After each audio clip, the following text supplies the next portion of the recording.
at the same time that the rich are getting richer, their taxes are going down, and have been going down for the last 30 years.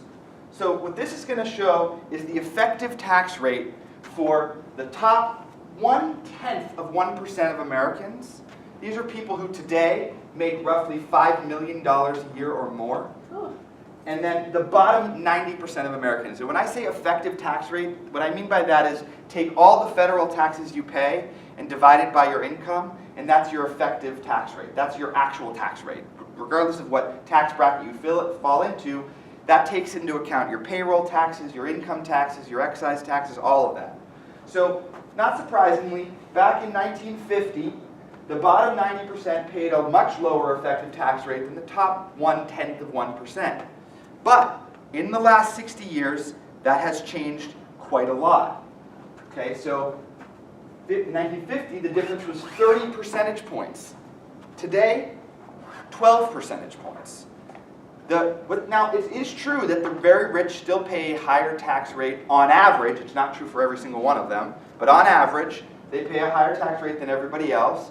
But it is way closer than it should be given how much richer they have gotten, right? So that is the context into which we find ourselves when we talk about this tax bill. Because tax policy is connected to budget policy, right? It is not just about who pays, it also matters what we spend it on. This graph shows a particular category of federal spending that I just want to, as an example. This is a category that has a really wonky name, non-defense discretionary. Don't be scared by the wonky name. All this is the category of basically everything except for Social Security, Medicare, Medicaid, and defense. So that's things like housing assistance, education, research, highways, the Veterans Health Administration. All of that is in this category. And you can see that it goes up and it goes down, but we're at a pretty low area right now. But this is the average over the last, 50 years.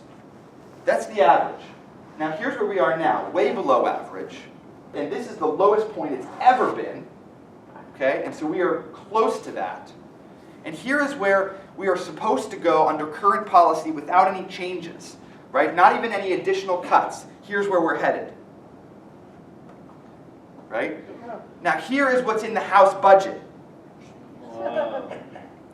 This is what we're fighting about.